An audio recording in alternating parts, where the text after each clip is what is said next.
All right, welcome everybody to the Spring 2021 State of Local Marketing Address. Brian, you can throw me up on the screen. I'd like to introduce myself and welcome everybody.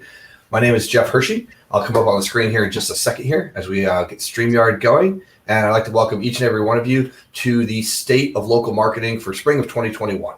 So as you can see, we've got some amazing and fellow marketers and digital agency owners and product and software publishers here with us today. We'll bring those folks out here in just a minute. They're associates, and some of them are some of the best friends of mine and business partners. And this is the third one that we've done in the last year. Really, the first one that we handled was about a year ago this week when kind of everything hit the fan. And we weren't quite sure what was going on with the industry. Businesses were shutting down, the pandemic, all that stuff. But the good news is we're now on the tail end of this. We're all starting to see the light at the end of the tunnel. Businesses are starting to kind of come out of hibernation. It's the rebirth, if you will, or it's like spring. The flowers are starting to grow and bloom. And we're trying to help those businesses really either continue to grow and come out of that hibernation, or if they've been able to survive, help them thrive now and really take that next step forward. And today, we're all here today to talk about, as industry leaders and digital agency owners, what we're seeing in our industry right now. Because everybody you're going to see on this group today is part of a mastermind and marketing group that works as a digital agency, but also creates products and publishes services for agencies just like yourself. I get to be the president of that group right now, and I'm lucky to have all the folks that are in the group with me. A large portion of them have joined us to share what's working for them, for you guys right now, as part of the state of the address of what we're doing here in the spring of 2021 to help these businesses basically thrive and move forward. So through the past year, we've been through a lot as a group, as digital agencies, as marketers. A year ago, a lot of us were seeing maybe 20, 30, or even 50%, or even more, but probably around 30 or 50% of our book of business either shut down or canceled. And we were all kind of in a scramble mode, right? We're grabbing at anything to figure out, how can we keep that revenue up? How can we help these businesses survive? Because that's what we signed on as digital agencies. We helped be the life raft for the last 12 months. We were throwing out, hey, here's how we can help you guys, adjust to the digital shift that's happening right now. Or, maybe you're not available to be open. So here's some other ideas that you can do to generate revenue to help pay your staff, right? We're here to help those businesses basically survive and thrive as we move forward. So we're talking today a little bit about, what I've noticed and then what the group here has noticed and what we're doing specifically in our own basically level of expertise within our digital agencies and in our industry. And for me, what I've noticed is there's a digital shift that's happening over the last 12 months, and especially in the adoption of contactless payments. Now I'm seeing a lot more than ever, and I think you guys are as well. You see the scannable QR codes that are out there for payments, right? You can do that for digital menus as well, but I'm also seeing like text to pay and doing remote pay either through email or just directly on a website, because people are able to now just use their smartphone and all the digital wallets and opportunities that are out there. A lot of businesses are not fully capable to be ready to make that digital shift. And you have the opportunity with a simple potential foot in the door strategy to say, hey, look, we can get your business shifted to the new digital economy that's happening right now. And then you can have potential solutions from there. What we've seen inside of our agency and my agency here in Arizona is that a lot of those businesses are welcoming you now more than ever to help them make that shift.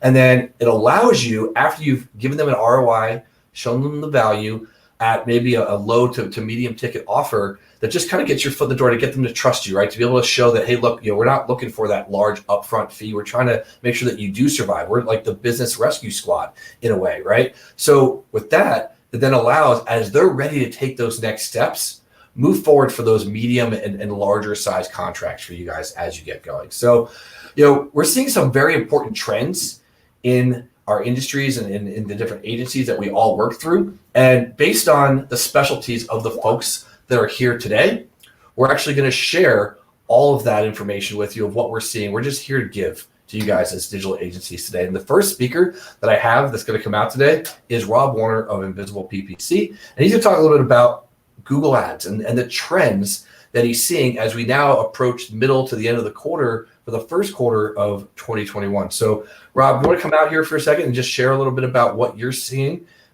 in Google Ad trends in 2021? I would absolutely love to, Jeff. Thank you so much. Thank you. So this is going to be cool, guys. This is going to be a fun session. I think there's got lots of people with some great perspectives coming on the call today.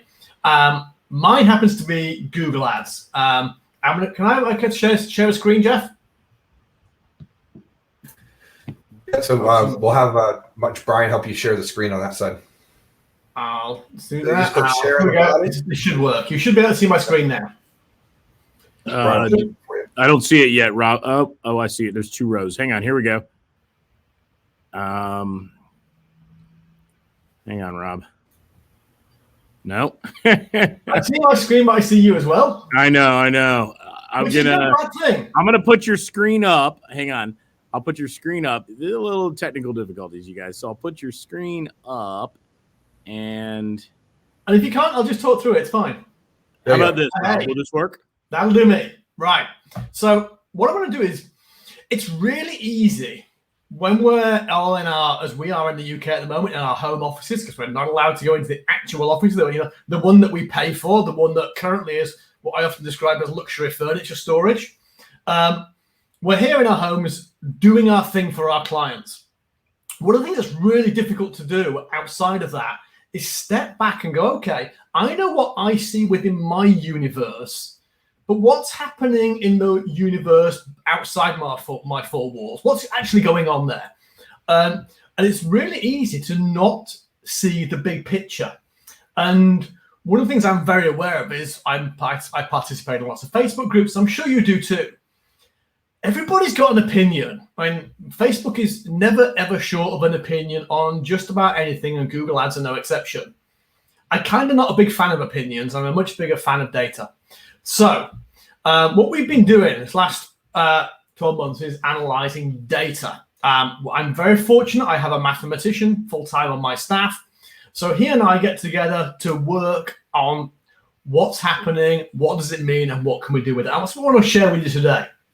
So the first thing is to say, this has been no surprise. The robots are coming to Google Ads, and they are coming hard, and they are coming fast. They are here to stay. There is a very clear view coming out of Google HQ right now, and they won't explicitly say this, but if you read between the lines of all the actions they're taking, their view is very much, agencies, we don't think you do a very good job. We don't trust you.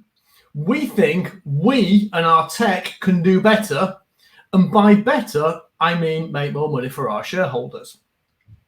Of course, that's done under the guise of user experience, of simplification, of improvement. But in reality, the short version is they don't believe that we as agency owners, as business owners who run Google Ads, do a particularly good job. And I'm going to show you how that translates into the actions that they've taken and what that means for you and I and everybody else in this space. Because, by the way, I'm still a huge fan. There are huge opportunities in Google Ads right now, here and now. So, to put everything together that you're going to see in the next few minutes today, I want everybody to have context as to where my data comes from.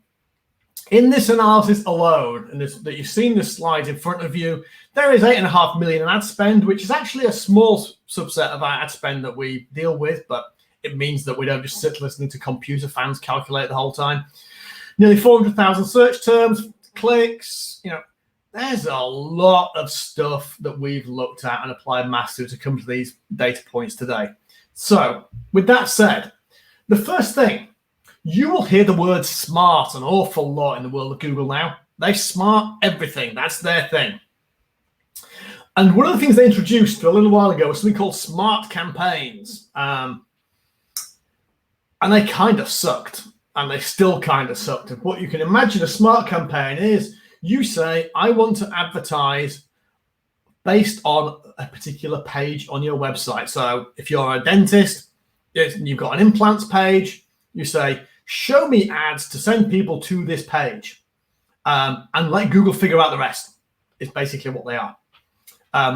So the first thing Google has to do is figure out what's on the page. The next thing they have to do is then send ads to it, and so on. Huge amount of trust being placed in Google Ads to do that. Now look what's happened over the last 12 months. A year ago, next to nobody was using these campaigns because, quite frankly, they were clunky, they were awkward, and hey, why would you trust them to run a campaign for you when they get paid if you spend more money? But in only a year, that has more than doubled to 8%. And by the end of this year, our estimate is that that's going to be around 20% of all search campaigns. And this is specifically talking about Google search, where you go in and you type your search into the Google engine. That's going to be 1/5 of all campaigns, we think, by the end of this year. And we're talking thousands of campaigns. That's the trend we've seen in adoption in the local space over the last 12 months. But here's the key thing. If they only account for currently 8%, then the rest of the search campaigns account for the other 92 currently. Which says, great, so Google aren't running 92% of those campaigns, but they are, sort of. In most campaigns now, Google has automated artificial intelligence-based bidding strategies. A year ago, 55% of those campaigns had already switched to smart strategies rather than manual, human-managed bids. It's now 67%. It looks like it's on track to be 80% by the end of this year. So if Google aren't running the campaign in full for you, they're going to be running the bidding. And in our experience, 9 times out of 10, when Google run the bids, they beat what we do. And they're only getting smarter. We can't. 18 months ago, we used to beat them all the time as humans with their bidding strategies. Now we're struggling. They win a lot more than they lose. We've seen the same in shopping. Shopping's already up to 85% smart bidding because when you're dealing with merchant feeds, it's just too much. And here's where it's got really, really interesting. Video bidding. Now, if anyone thinks video isn't for local, hey, you couldn't be more wrong. YouTube ads for local are fantastic. We'll be having a big focus on them in the later part of this year because they have a huge opportunity and they work. Even in niches where traditional Google search ads don't work, YouTube ads do, and they work well. Now, a year ago, January 2020, 51% of YouTube ads had smart bidding. Look at the jump. 82% now are using smart bidding strategies. It will be almost ubiquitous by the end of the year, we suspect, because simply their bidding algorithms do a better job than we do. And the reason is they know more about who that person is on that search page at that moment in time than we do, because they can intelligently say, I believe that you should bid X to get this person because they're a really good fit for your business, or bid Y because they're not a really good fit for your business. They see it, we don't. They've got thousands of data points that we don't have access to. And if you think it stops there, it doesn't. They're even writing your ads for you now. Google now are writing ads and such that in the old days, you would write a headline, you would write a description, you'd write a second description, and you'd give it a URL. Can't do that now. Well, you can. But increasingly, and Google's algorithms are favoring their own tools, you write 10 to 15 headlines and a bunch of descriptions, and Google automatically finds what it believes to be the winning combination of those ads. And now they've started even recommending artificial intelligence written headlines and descriptions. So they're writing them for you. So think about that. They're controlling your bidding strategy, so how much you pay per click. They're writing the ads. They're making recommendations every part of the account. And at the same time, they're taking away your visibility and control. They're taking away visibility of search terms, which is key to managing an account properly. If our ideal vision was to have 100% visibility, we never had that. But up until September last year, we had about 75% visibility. Now we only see about 38% of the search terms that are in a campaign. Think what Google are doing. They're taking control and they're removing visibility. At the same time, using a sample size of just under 6,000 keywords, we've seen a 10% uplift in average cost per click across that basket.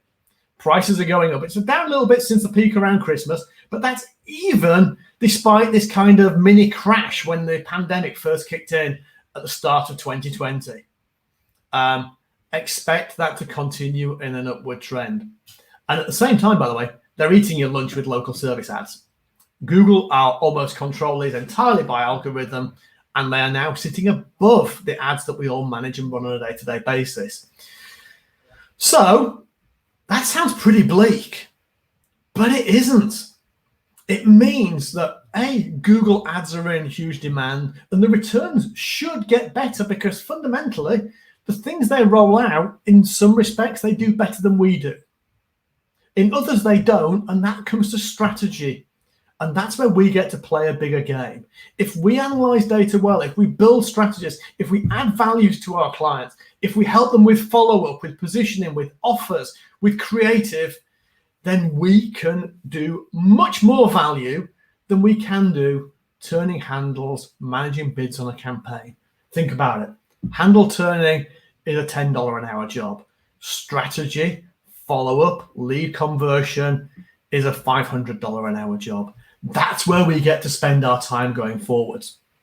So embrace the robots. Don't fight them. Use them. And if you're on the fence, if you're one of those person managing Google Ads campaigns and you're going, I want to do it the manual way because that's the way I've always done it and I don't trust them and they know they're not here for my benefit, I would urge you to rethink. The days of that being A, possible, and B, successful are getting smaller every single day. So with that said, embrace Google Ads, guys. Have fun with them, but add value to your clients. Thanks, Rob. And that, for me, that was really eye-opening for like what's happening in the last 12 months, especially the graphs and what you're seeing from September till now for me. But I know, like Mike, you run a lot of ads and stuff for your business, your agency, and things like that. What resonated with you with that?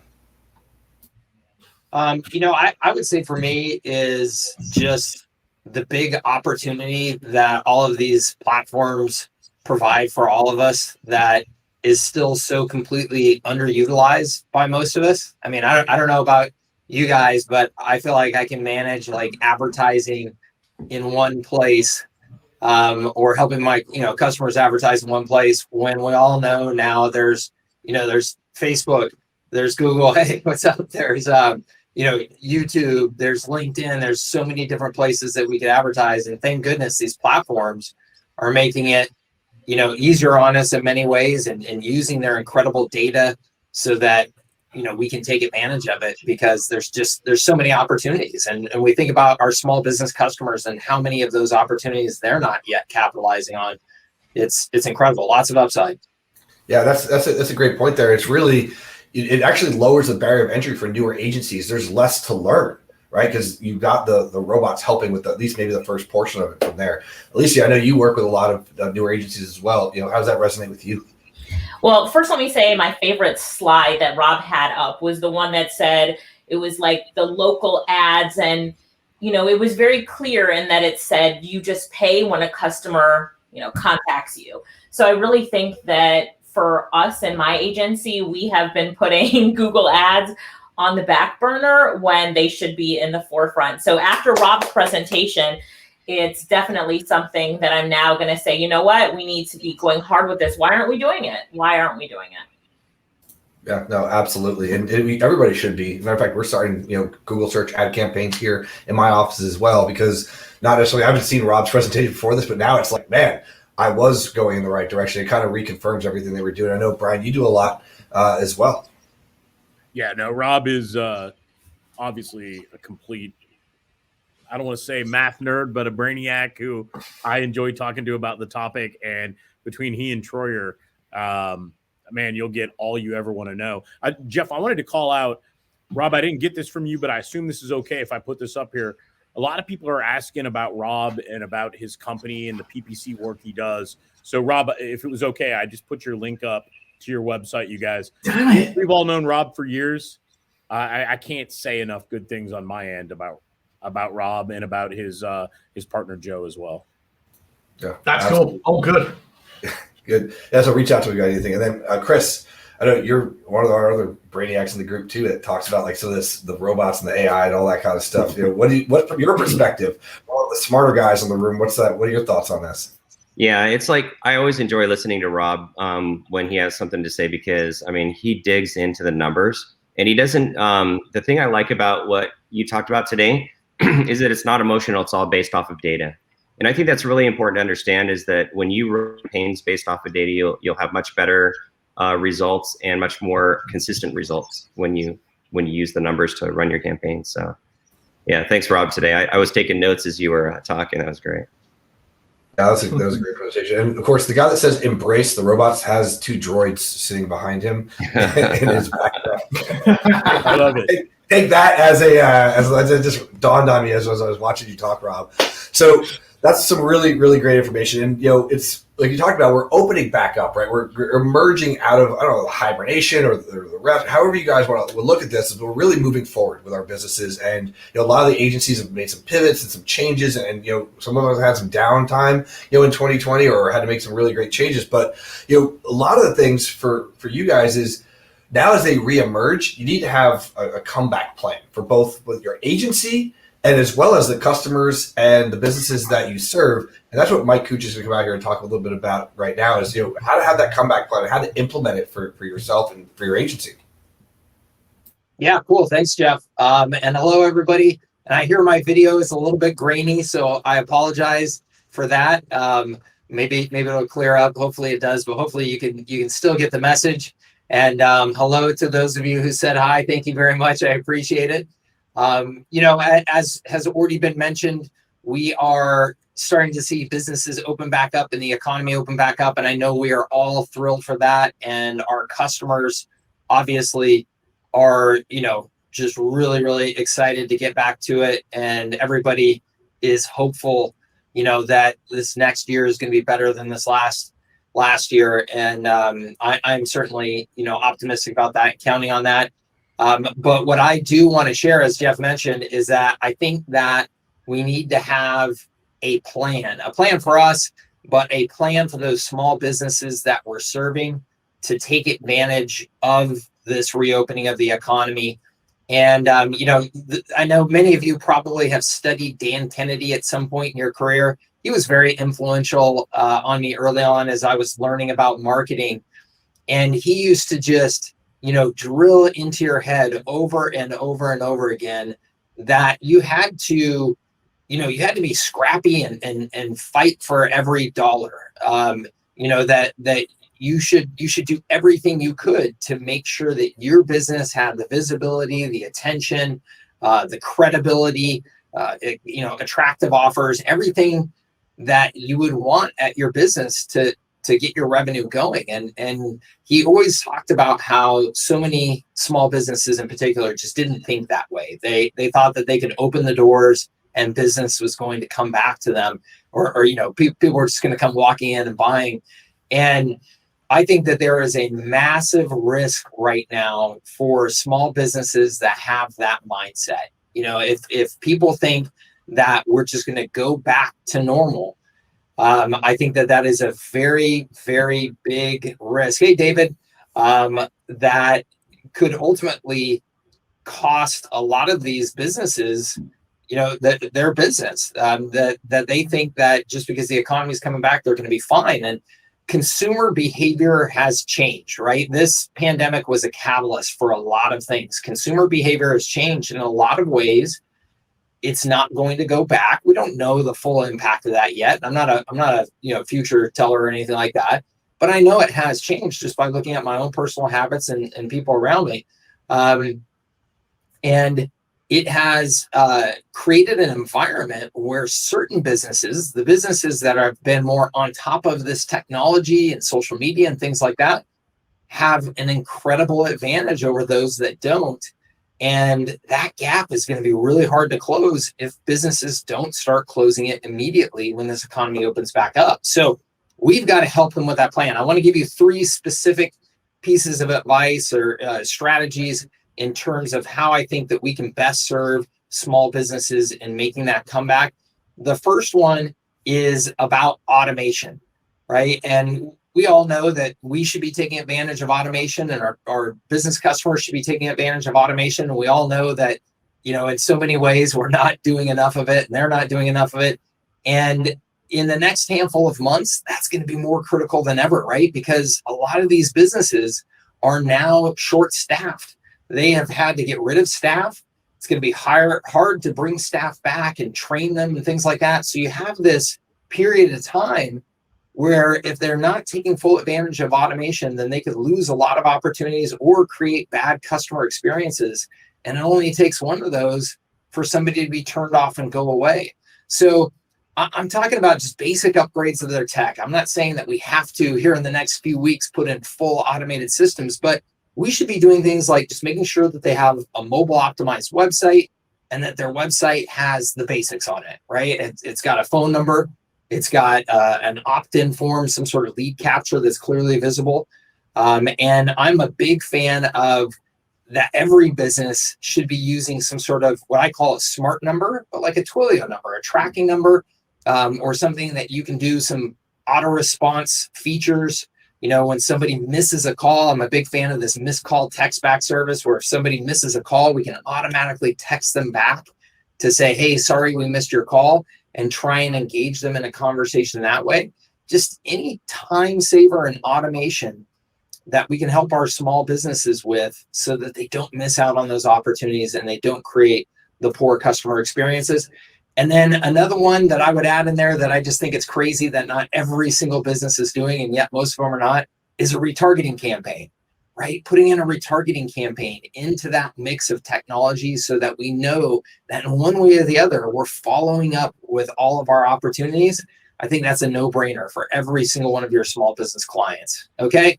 So that's one thing, is just some of that basic technology, right? Let's make sure that they have a foundation. Again, we don't have to get over the top fancy about it with all kinds of, funnels and all that type of stuff. Yeah, we can just make sure that they have the basics, because most of them still need that. Second thing, they have got to build their list, right? How many small businesses right now have no list to market to let people know that their doors are open? It's a tragedy how many businesses don't have a list. So we have got to help them build that list. And to me, and I know to many others, I think the first thing that most small businesses should be focused on is SMS, right? Capture those texts, capture the cell phone numbers so that we can text prospects, we can send out offers and things like that. 95% open rates. It's easy. It's the way more people are doing business now, is on their phones, getting texts. I receive 1,000+ emails every day, and I read a handful of them. Every text that comes in on my phone gets read, and usually immediately. So building a list and building an SMS list, I think, should be an absolute priority in your comeback plan for your customers. And then the third thing that I would say, and this is mindset as well as strategy, you've got to help sell them, though, on this mindset. And that is treating this reopening of the economy like a second grand opening for their business. Having that mindset, if you can help them rewind back to the day when they opened their business and that excitement that they had, and that effort and energy they put into telling everybody to make sure that people, had a reason to come into their business, and putting out some exciting offers and things like that, and having a plan, having a marketing plan over a period of time, instead of just opening the doors and putting up that big grand opening banner, right? Having a plan where you're actually saying, hey, let's do this in the first week, this in the second week, this in the third week, this in the fourth week, and giving them whatever it is, a 4-week plan, a 6-month plan, whatever they can commit to and you can help them with. But getting them to treat this like a new opportunity to open a brand new business again. And again, part of that is just mindset, trying to get them to get excited about that opportunity and think strategically rather than just opening their doors.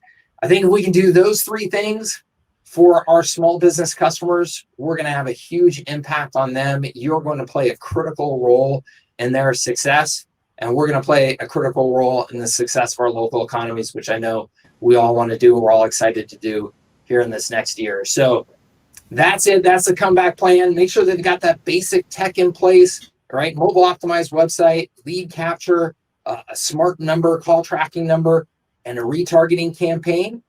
Build their list, preferably on SMS, and then give them an actual plan of attack to relaunch their business, not just open the doors and think that things are going to come back to normal. Okay? I hope that helps you guys. And I appreciate your time and attention and being here. Thank you so much. Awesome. Thank you, Mike. And I think that's a brilliant plan, right? A lot of us are thinking in our agency, what do we need to do to be able to help these businesses really with that grand reopening, if you will? It's a great way to frame it and put it. And if you take that mental shift and look at it and change the language a little bit to a business owner, you're now not necessarily competing with all the other agencies out there. You're providing something of great value to those. So, Alicia, I know you're doing some really things to help reinvigorate and do the grand opening as well for businesses. So what did you think about what Mike was saying? Well, one of the things that I loved that Mike said that we're all going to quote after this is, treating the reopening of the economy as a grand opening or a re-grand opening for the business. So I thought that was so spot on. And I also loved when he said, as you're working with them, go into it with like a plan of attack. And I could see myself sitting down with local businesses and saying, you know what, we need to go over your plan and your plan of attack. And that being a really great, even foot in the door strategy for attracting new clients, saying, hey, I have, this new service that I have, it's called a plan of attack and your grand reopening. So thanks for that, Mike. It was really great. Yeah, Thank you. was. Absolutely. So, Brian, I know you do some things in your agency as well to help with those businesses with packages.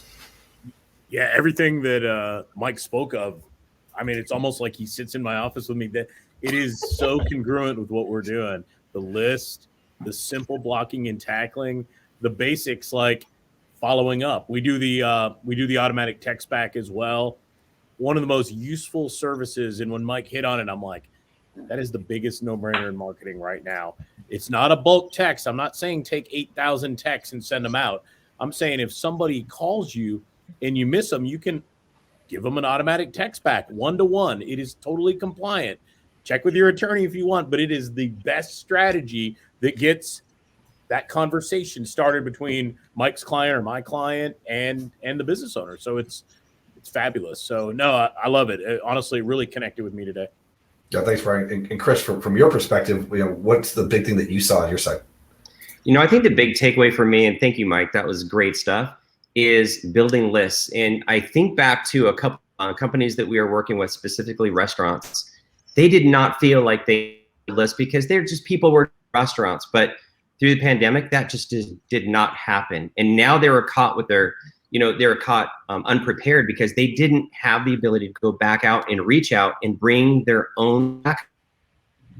So that tactic and a strategy for this coming year, which is to build their, because now they're feeling the pain. So that's like a great foot in the door strategy.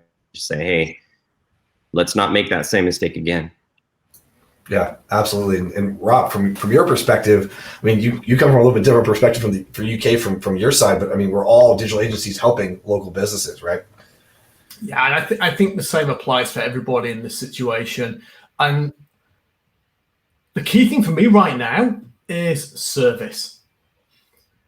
Business owners are facing a new normal that they've never had to face before, and nobody in the previous generation has faced before. It's a whole new normal that will be different depending on your city, the type of business that you're in, a whole bunch of variables. For us as agency owners, that business owner has no map. They have no plan to navigate this new normal. We have a ton of plans, tools, skills, and things that we can help them to navigate, shine a light, and show them where to go. And if anybody is slightly even hesitant about being that guide, it's not about sales. It's about being the guide to somebody who really now is lost in a very dark tunnel with no clue how to get out of it. Help them see the light, help them get out and be a positive impact. And, as Mike says, it doesn't have to be rocket science. They can do lots of things that are very simple and be of huge service to people right now who you'll be very, very gratefully received. Yeah, and I think, Mike, you say time and time again, and I say it's blocking and tackling. You don't need to have this magical cosmic plan. It's the basics are what work every time. So thank you for that, and thanks for sharing and kind of getting the comeback plan train out of the gate for a lot of folks around here. They seem to like really resonate that really well. Oh, you bet. I'm glad. Thank you.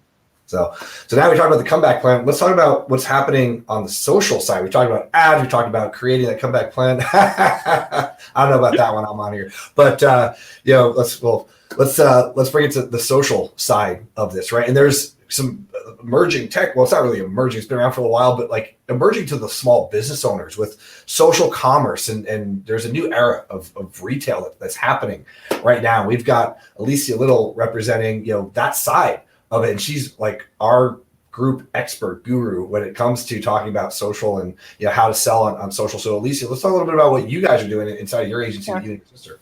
Sure. I am so excited because we've done something really crazy in our agency. But first, let me back up and say hi, everybody. I'm Alicia Little, and I'm happy to be here. Last time I was on this State of the Local, I spoke about social commerce and we talked about the new era of retail. And so my sister, Lorette, and I, we were advising local businesses and we were advising our students on how to do this for retail. So how to do this social commerce. I'm going to talk about what that means in a minute. But as we're doing this, we were getting so many questions. Like people were asking us all these different questions about how do you do this? How would you do this? What software are you going to use? And guess what? We couldn't answer all the questions. You want to know why? Because we weren't doing it ourselves. So although we were saying, look at this case study and look at this business owner that's doing it, we weren't doing it ourselves. So we challenged ourselves and we said, okay, we got all of our students together and we're like, I know this is going to sound crazy, but we said, what if we set up a retail store? So we were going to buy some inventory and learn about retail in the most basic way, fundamentals. And then as a retail store, sell our inventory. So we can now teach businesses how to do it. And then our students who work with local businesses can implement it. And now I'm happy to say probably 22 days later that if you ask me anything about selling retail on a Facebook Live, I can answer any of those questions on what software to use and everything. So we were crazy. We did it. It took a lot of energy, but we set up a new store. I called it Boss Babe Outlets. You can even find it on Facebook and see some of the lives that we did during that time. It was a whole lot of fun. But we set up a retail business in my living room. Now, the people that were buying had no idea that it was just a newly set up business to really test and to understand social commerce. But we had a lot of fun with the buyers and their audience. They're awesome. So we set up a new store. We had to create a new audience from scratch. And here's how we did it. Are you guys ready to hear how we did it? So the first thing that we did was we said, okay, we're going to just focus on social and just Facebook. So we set up a Facebook store and we set up a Facebook group. Now I'm sitting here thinking, all right, this is a new retail store with 0 customers. How in the world are we going to drive any traffic so that we can test this, right? So the first thing that we did was I paid money to a lady to go live in her Facebook group because I knew that she had great potential buyers. So I just did a little bit of research in different Facebook groups. I'm like, here's a Facebook group with shoppers in it.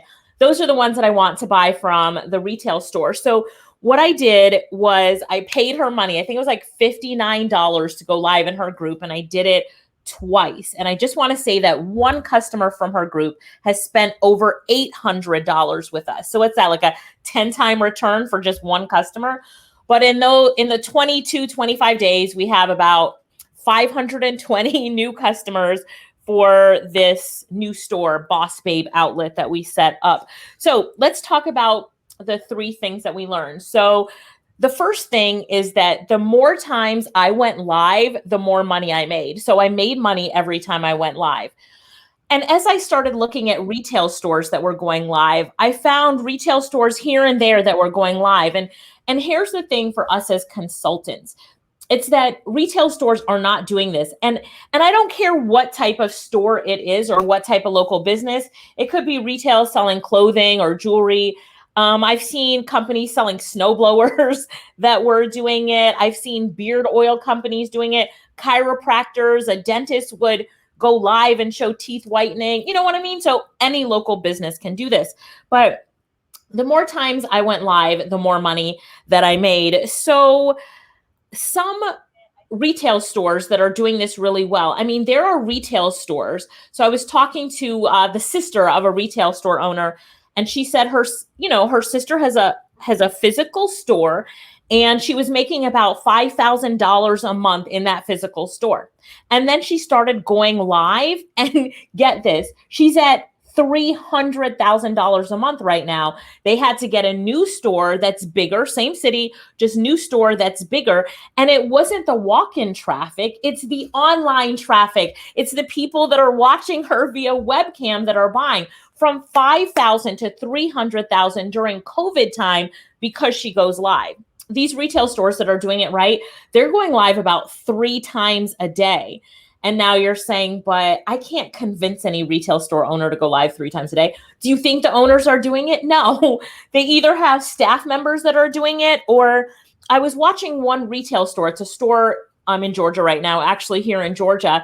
And the girl that came on, she loved being on camera. She couldn't wait for the camera to turn on. And she showed all the stuff in the store, and they were selling everything, and they did an amazing job. And the girl, she was like, by the way, I don't own the store. I don't even work here. I just get paid to come in and sell on this live. And I'm thinking to myself, how many other business owners could do this just by paying somebody $15 an hour to get in front of the camera and sell what they've got in their store? So the next thing I learned was really understanding my customers. So the first thing is like going live. More times I was live, the more money I made. But I only went live maybe 2 times a week just because of, the challenge and what we were doing. But also the next thing is understanding your customers. So one time I went live, I made $3.23 per minute. Like, we calculated it down to the minute. And then another time I went live, it was $11.20. And then I got up to $14.46 a minute. And so what was different between the $3 and the $14 is that I understood what the audience wanted to buy. So as I'm attracting in an audience, and I went live in this lady's group and brought her people over. Let me tell you the secret to doing that. So I got paid. I paid her, went live in her group. And at the end of the group, this is internet marketing. I'm an internet marketer. So I had a bunch of stuff left that I showed. And I was like, oh, time ran out. I can't, continue doing this. So why don't we go to my Facebook group for the after party, right? Let's go to my Facebook group for the after party. So everybody came and joined my Facebook group. And then that's how I got a whole bunch of her group members over into my group with her permission. She knew I was doing it and said, go for it. Right. And so they came over into my group. And then in the after party, I finished it off. Right. So as a marketer, I know people want what they, I left them hanging. I'm like, oh my gosh, all this stuff right here. Don't have enough time. Meet me in my group. Boom. Everybody's over in the group. My team is adding people into the group. And that's how we started off. So I learned what they liked. And then I also focused on the items that I had a higher margin. So also, I never really had very large audiences, but when I made $3.23 a minute, I had 14 people watching me. $11.20 a minute was 80 people watching me, so more people. $14.46 was only 20 people watching me, $14.46 a minute, and I'm always live for an hour to an hour and 20 minutes. But the $14.46 a minute with 28 people, they were really targeted. So I had targeted people watching me, and that I learned was a really big thing. And then the last thing I'll say is pay to play. I never ran any ads, so I didn't run ads, but I did pay to be live in someone's Facebook group. And I did use the marketing budget I was going to spend on ads, and I gave stuff away. So I'm like, here's a tip to grow a group for shoppers or for, if you're in a local area. But here's the thing I like to say about local businesses in retail is that because of the times that we're in now, stores that take advantage of this, that were only servicing their local area, they're now, national, and they're now shipping all over the nation. So I was talking to a store owner who did this, and she was in business for like 7 years, and she never had a customer outside of her, geographical region. And then I talked to her last year, I think it was November, October, and she said that she has shipped to like 32 of the states. And she was so excited about that. And that's all from the power of live. So you attract a new audience and now a bigger audience, and your local business has now gone national. In my case, even global, because I have international shoppers who've come in. And then pay to play. There's other Facebook groups. Ask the admin if you can pay to be live in their group, drive people over to your group. And all local businesses can do this. Go live, sell your service. Dentist, show teeth whitening, show the before and after, somebody in the chair, get somebody that's going to come in and do it. Give away coupons, tell people on the live to set their appointments right there, put the link to your calendar and have them set the appointments right there. Listen, this is the new era. A lot of people that are buying from me in our store have said, I do not want to go out this time. This is how I want to shop now. I've changed the way that I shopped. So because consumers are changing the way that they shop, are local businesses changing the way that they sell? Right? And if not, there's an opportunity for all of us to help them. Now, just a side note, for fun, we also did this with our digital courses, and we went live on one of our Facebook pages and we sold our digital courses. And so in 2 lives that were both under an hour, we sold over $5,000 worth of courses. And it was a really good testament because somebody asked me and they were like, okay, you proved it, that it's fantastic for local business. What is it like for internet marketers and, people who have courses and stuff? So I'm like, all right, let's go live and test it. And we did. It was a success as well. And we had a lot of fun. So go live, go live, go live. And remember that if the business owner does not want to go live, there's some 25-year-old local, young lady or young man that would love to go live for that business and get paid. I hope that you guys enjoyed this. I call this the social commerce formula. And really, it's about taking advantage of the fact that we are in a new way that consumers are buying. So business owners need to be in the new era of retail and a new way of selling. Thank you, guys. Thanks so much. That's awesome, Alicia, and it's a very different and unique perspective of what we're seeing going on. You've had different speakers so far, and yours is unique, and it really resonates with a lot of different folks. So there's definitely some opportunities for everybody around here to say, all right, I'm going to pull a little bit from this presentation and from that. And I know, Brian, you're coming up here soon. What did you take away from the social commerce? I got to tell you, I have a unique advantage that I live near Alicia, and she let me sit in the group and come on these lives while she did it. Now, I was on as an attendee. It is unbelievable. It's a viral frenzy like you would imagine with home shopping and what's the other one? QVC. Except it's done, from Alicia and her team, right? Direct to the people with one button buys, the fluidity of the technology and the way it creates a buying atmosphere. Any local business would be crazy not to do it. And I tried to buy something. I believe Alicia called me out because I didn't set up my profile right. I'm talking Jeff, I'm talking deals like $500 purses. I don't even like purses, guys. $30, $50. And I'm like, oh yeah, I'm in. And I watched the frenzy happen for an hour. It was like bing, bing, bing. It was nonstop sales. Any local business would love it. And I know we didn't have time to go deeper, but Alicia teaches service businesses and all kind of strategies. Anyway, it is one of the more mind-blowing things that I've learned in the last 12 months was the whole social commerce concept. Yeah, and you guys are surprised. Like you said, the business owner doesn't have to be the person in front of the camera. You don't have to be the person in front of the camera. I mean, not every one of us that's on here right now are super comfortable with hey, let's just turn on video. You may assume that watching this, but we're not, right? We stumble our words. We're human, just like everybody else out there. Chris, I know you're one for doing a lot of commerce. I see your 3D printer behind you and doing things like that. What do you talk about? When you talk about social commerce and the things that you're doing, how you look at it? Man, this is such a critical point for this year for sure, because Facebook and Instagram have really put in some really good tools to allow you to do this pretty simply, to be able to do this. But the two big takeaways are the shift from local to national shift is incredible. I mean, it's something that a lot of business owners, like Alicia said, they've never even really. And when you understand the psychology behind the buyers and what they want, in fact, I wrote this down. This is the way I want to shop now.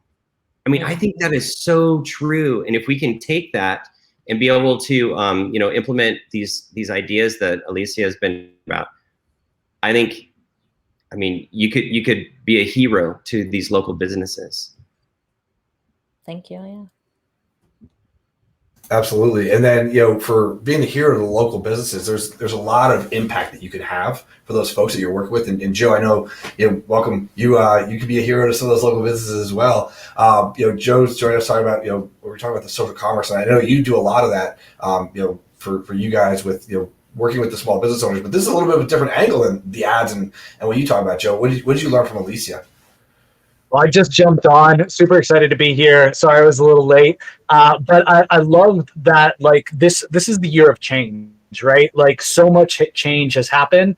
And Alicia, I think you said something really brilliant, that like somebody's going to be willing to change and kind of roll with the punches and figure it out. If you're talking with a prospect and they're not willing to change and to go from local to national, like Chris said, somebody else is out there willing to make the change. And those are the people you want to be working with, not the ones that are stuck in the way of the past. We've all seen, unfortunately, like businesses, really hurt by the pandemic, but we've seen businesses that have boomed as well. And most of them, I find, that have boomed, changed in some regard majorly during the pandemic. Yeah, absolutely. It's a lot of changes, a lot of different things that you can make as you go through as we set this up. And Rob, what did you take from what Alicia was saying? So I've got first-hand evidence experience of this locally to me, and this just goes to show it's not even environment specific. We have a local baker near us, and it's closed for obvious reasons. They decided to set up a brownie box subscription, and they make their brownies available at 8 p.m. on a Thursday night. It's about 2 hours from now. And at 10 minutes before the hour, she will go live, open this box, and explain each of the brownies that are in this box. At 8:01, she is sold out. Now, rewind to start of last year, she would have been stood with a storefront, paying rent on the premises that she had to be there at 9 o'clock in the morning and keep open till 5:30 at night, 6 days a week. She goes live for 10 minutes a week now and sells out. Yep. It's remarkable. So if that's an example of how you pivot and pivot spectacularly successfully, then I fully endorse everything that Alicia's just said, because it works all day long. It's the silver lining of the digital economy. It's the evolution, the adaptation, the pivots that have had to be made, and one of them is social commerce and things that are happening. And Mike, you're the king of let's create a plan that's simple and it works. And how do you see this as working with some of the local businesses that you're reintroducing and doing the grand opening with? It's probably a great strategy for that too. Yeah, absolutely. Well, I mean, when Steve first told me about this strategy, I was blown away and could just immediately see, wow, the potential impact of this for small businesses.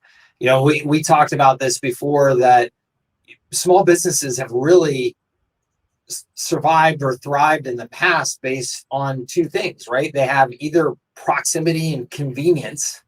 And, so that is the restaurant that's right down the street from me. So I'm going to go there because it's easy. That's the store that's right down the street from me. So I'm going to go there because it's easy. Or they have something special. We like to shop local because there's that person who creates something unique and special. And that's, you don't get that on the Amazons. And the reality is that, particularly over the last year, the proximity advantage, the convenience advantage has largely gone away. Right? Amazon is now talking about being able to drop products from drones on your patio to deliver stuff, right? They've got convenience pretty much wrapped up. They've got low price wrapped up. So small businesses have to do something special, which is what they're good at, but they also have to be able to get it out to the world. And this is now the way that small businesses have not been able to get it out to the world before. It's like all the barriers have been removed from it. You know, you pick up your phone, you go live on social media like we're doing right now, and you can reach an audience anywhere and deliver your products anywhere. It just opens up a whole new world of opportunity. And I do think, I mean, any business right now that takes advantage of this as part of their reopening and follows the strategies that, you know, Alicia is describing here, it's a massive opportunity. They can take a huge competitive leap in the marketplace. Yeah, we've talked a lot about different opportunities and different ways to be able to help these businesses pivot or work to reopening or to reinvigorate their fan base or their business base and have people either come back in or do this ordering. But there's some other options that you guys have, you know, when it comes to finding a pricing model that works for those business owners, because a lot of them aren't willing to do the high dollar, or they just don't have it right now, or they're not quite fully comfortable. And, you know, it depends on where you're at in the world, different states here in the US and things like that. But, you know, there's something about creating a potential membership model for those business. And Brian, I know you are really good about that with your agency. It's something you guys are tracking directly with right now. You want to share a little bit about what you're doing with that, with the agency business model? Yeah, it'd be great, Jeff. Let me see if I can get this thing working. I'm going to put my timer on, Jeffrey. So Awesome. All right. What we did is immediately lost 35% of all our clients last year. And that was daunting, right? It really was demoralizing. It was daunting, and we were not alone. I realized as I talked to clients I had had for 15 years, and it was like it was like a relationship breaking up. And they didn't want to break up with me. They didn't want to lose that relationship, but they could no longer afford the price point of, you know, where we were locked in at and what we were doing. And it didn't even make sense for some of them in the way they were operating. So I was forced to basically really dig deep and re-examine what we were doing and how we were going to market and what we charged and what we sold. And what I came up with was my litany of stuff from, you know, $800 to $2,500 to $3,000. It wasn't working, and it still isn't working today for the vast majority of businesses. So what I had to do is I had to say, what would I buy if I was that business owner right now?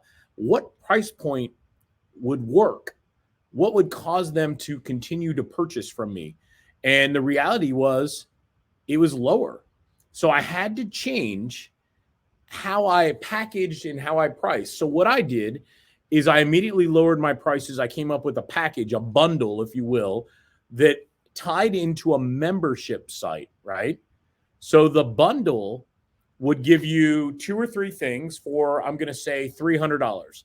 And then there would be another bundle for $400 to $500 that would give you more, because none of the business owners were quitting on their business. They weren't giving up. They were up against unbelievable odds, right? With the pandemic, with the shutdowns around the world, right? So they didn't want to quit, but they couldn't continue operating, and many still can't, in the same way that they did pre-pandemic. So how do I reach them? Without, there's only so much I can do for $300, right? There's only so much I can do. I can't be their best friend, hang out with them, call them every day. It doesn't work like that. There's only so many hours in the day. So I'm thinking, all right, a membership site, services that have a high done-for-you component. And I started testing it out in the service niche, in air conditioning, heating and air conditioning. And then I started testing it out in 2 or 3 other niches. And the reality was I did some things that all of you are going to think are very unusual in the agency space, yet common in internet marketing. I kind of realized the same thing that I think it was Rob or Mike pointed out about small businesses being able to go broader and not just be local. This convergence of internet marketing strategies with local agency topics. So I offered a $1 trial. And when they did the trial, they were able to pick one of 2 packages, right? And so one package may have done for you social media, call tracking, and an email marketing tool, right? With templates designed for their image. And they would pay monthly for that. And it would have all kind of, I would send them a report twice a month, but it would be very little hand holding. They would get immediate fulfillment. They would be able to log in almost like they bought a course. And then I did the same thing with more stuff addressing all components of what they needed in their business, or in my mind, what they needed. So to touch on what Mike said, Mike Cooch, one of the things I hit on was customer follow-up, email, marketing and reactivation of past customers. I created bundles with solutions that addressed what they really needed. And then I made it sound kind of cool. I didn't just make it sound, a bunch of IM buzzwords. I used the words from their industry. So for instance, if it was a heating and air company, I talked about service plans, right? Annual maintenance plans are very critical for a recurring revenue stream. I talked about new install clients. I talked about repair clients, but I then, using the AC company's words in this example, rolled in different products and services that we all have and sell. And I created these 2 price points. Now, the beauty is I created a model where most of the work is done once, like with a setup. So if I put a call tracking widget, let's say on their website, it's, I got to do something once for a few minutes. And then I'm able to send them a report on a regular basis. So they feel like they're getting value for the money. If I'm using a done for you social media service, right, and I'm giving them a presence. Many years ago, I remember Mike said something to me that stuck. Mike said, Brian, I love the focus on activity-based, not results. And this is, 5-10 years ago. And he's right. So by delivering these activity-based services in a way that takes you out of the fulfillment equation, right, and you price it in a way they can afford, and you give them a tripwire for $1 to come on board with a trial, you would be surprised how many clients you can sell. And it's a beautiful thing because they weren't giving up on me. They were giving up on price points and things they could no longer afford. And they were reinventing their bakery, to Rob's point, right? They were reinventing everything about their business and trying to adapt during this crisis. So I had to change how we went to marketing. Now, how did we get the clients? Obviously, that's the key part. So 2 strategies we've been using.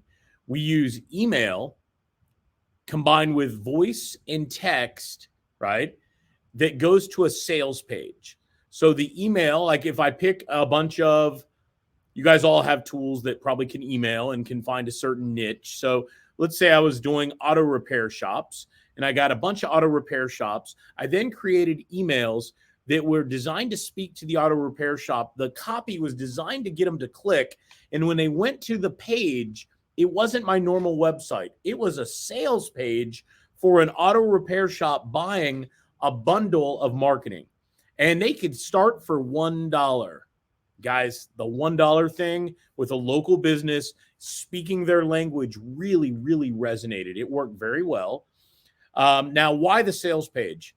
One, depending on where I was working, I couldn't meet the person. At this price point, I wanted something that could scale and didn't require me to spend a lot of time with them. And I knew it worked from internet marketing. I knew it would work well. And it carried over exactly how you guys would imagine. High percentage of people take the $1 trial.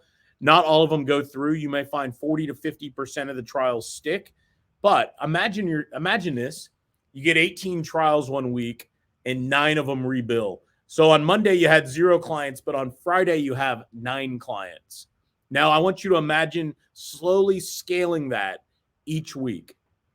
And instead of carrying a heavy fulfillment burden by using done for you, SaaS products, all the kind of strategies we know, you can alleviate the fulfillment burden, making it really attractive for the business owner without putting you in the driver's seat, so to speak, without really creating a burden for you. Now, that was one way we got clients. Lee Waters asked me, how long was the $1 trial? And Lee, I've tested this 1,000,000 times. There's no right answer, but 7 days is the one that I always go with because I find that the numbers are the same and I'd rather find the fastest route to the cash rather than wait a month. So 7 days works. Sign up rate was no better at 7, no worse at 7 than it was at 14. I wasn't willing to do 30. So the 7 was the one I stuck with. So let me take the next point. So that was one way I got clients. Now the second way, some of you are going to go, no way. And a lot of you are going to go, oh, I could do that. All right. The second way I got clients is I took a presentation. Now, straight up, this presentation was several years old. I changed the background and a few slides to make it look more modern. And I did a presentation to a local group. Think chamber, think board of realtors. Let me give you another one. Think local bar association.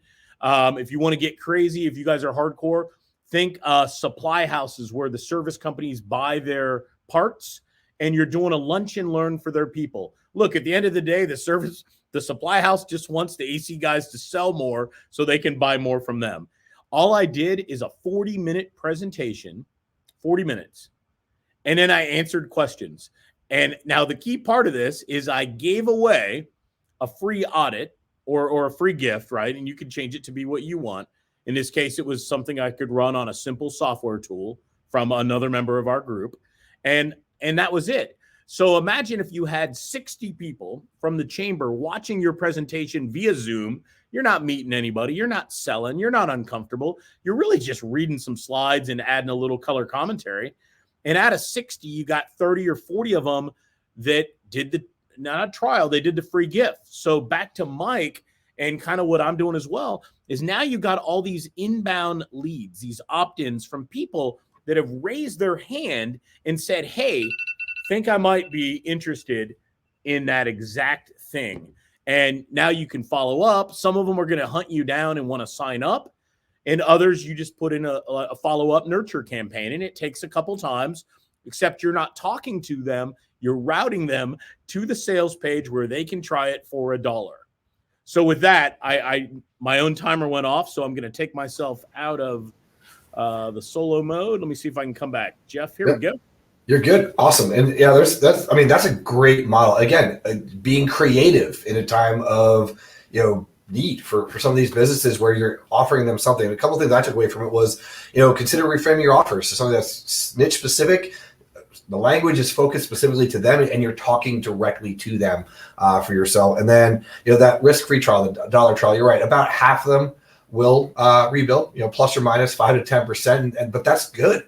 Right, you're going to weed out the ones that don't make it from there. But I think the most important thing about everything you said is it's low bandwidth fulfillment. Right, you don't need a lot of your own bandwidth. You can keep selling because of the way you built that out from there. Jeff, think about this: less than 20 hours a week in the agency, over 7 figures.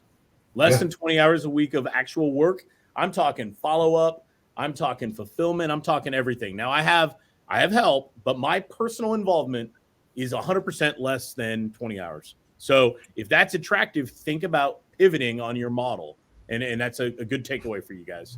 Yeah, we've had some really different variations of what works. So there isn't just one thing you have to do. And I think a lot of folks that are on this call, if you're watching this and you're going through, maybe watching on a replay, like pick the one that resonates really well with you. And, we've got an expert that come out for each and every one of these topics because they are the experts in those. So, Chris, what did you think about a little bit about what Brian said with his agency model? I know you've heard a little bit about it before in the past. Yeah, the two big takeaways, and thanks, Brian, for sharing that stuff. It's funny because I've known you for a long time, but every time that you talk, I'm taking notes because what you come up with is just so genius. And the two things that I came away with that I'm going to try to implement on my side is the ability to give basically taking local marketing strategies for selling and applying them to local businesses. And the two that I took away were give the customer 2 different options. I've never done that before. And I think that's genius because it allows the customer to feel like they're in control of what type of marketing that they have. And also to do bundles, like 2 different types of bundles kind of a thing. So that is awesome. Such a simple thing to do, but I mean, obviously there's tremendous results from that. Yeah. Joe, what did you pull from what Brian was talking about with his agency model? I know we talk about it a lot as a group. I really like how you took like this membership model that's more of a online or affiliate marketing model, this digital model, and how you applied it to what we would call like an offline niche or a local niche. I think like just transitioning that is so key. And I think that there's a huge trend in being able to do that, right? Alicia was talking about basically doing the same thing and taking it back to local. So the trend that I keep seeing, just being here for a short amount of time, is taking what you see people doing in national businesses and digital businesses and product-based businesses and applying them to a local level. And I just think it's super, super smart. Yeah, and it's a great strategy. It's super smart the way it works out and how the whole thing like kind of pieces together. And Rob, I know you in general of things in your own businesses together and things like that, but you also have the separate stuff like the agency model. What does that resonate for you for what you guys are doing? For me, the key thing is risk. Think about the time that we're living in right now. Business owners have had a hell of a year.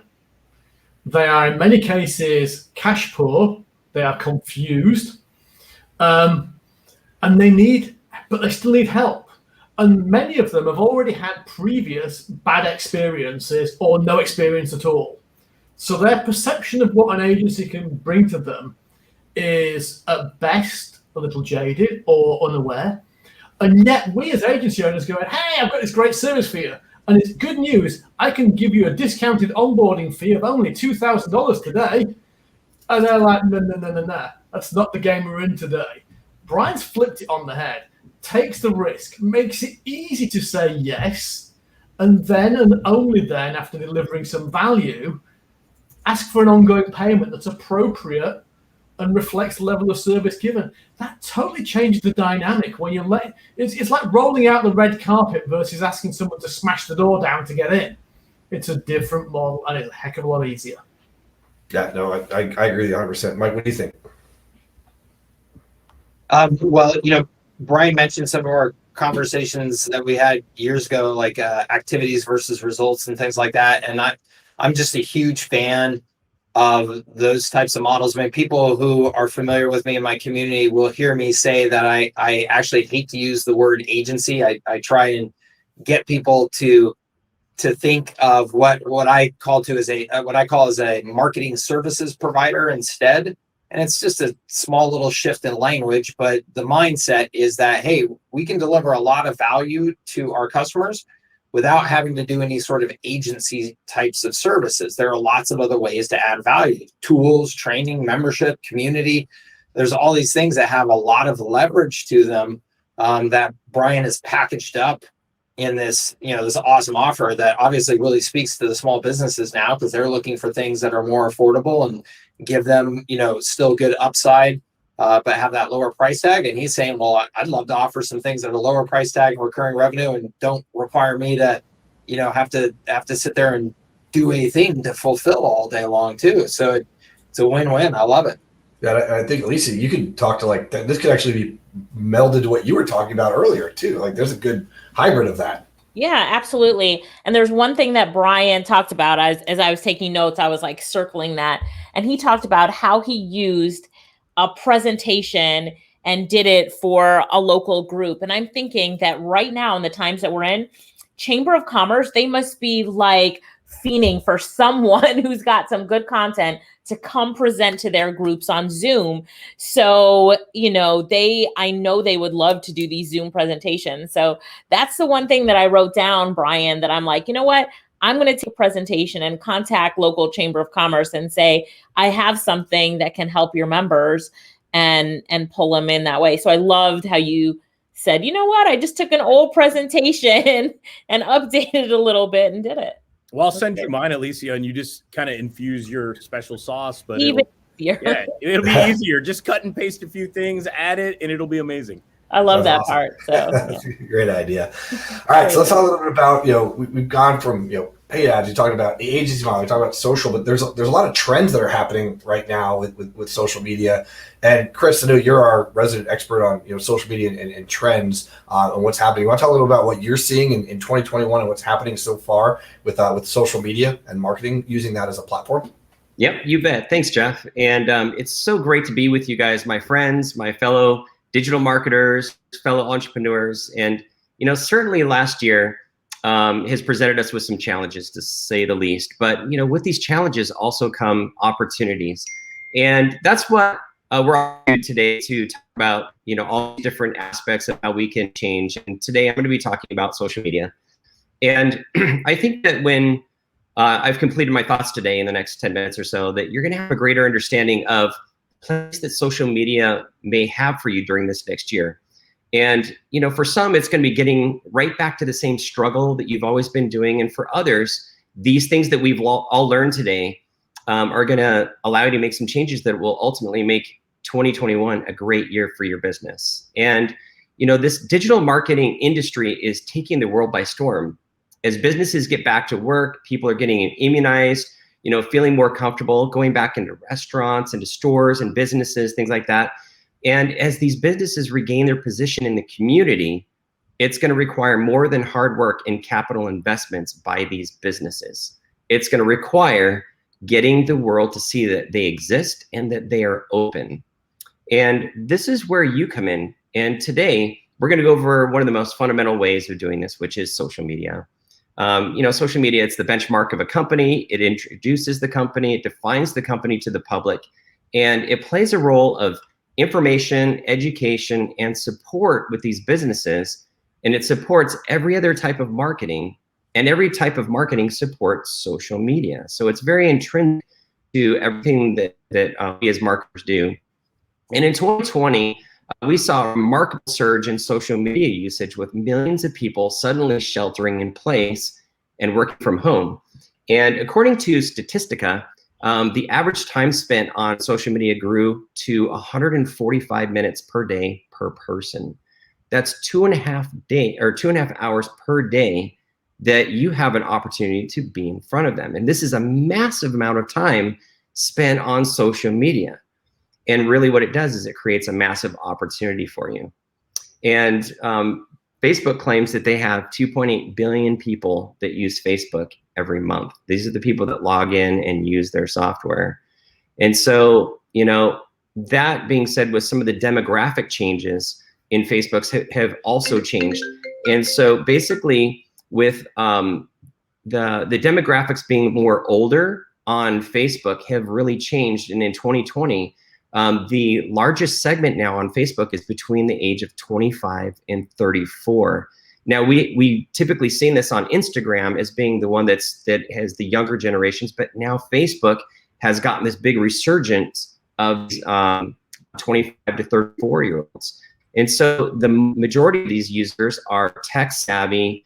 They access social media through their mobile devices, and it stacks up to capitalize on all these opportunities as a member of the digital marketing community.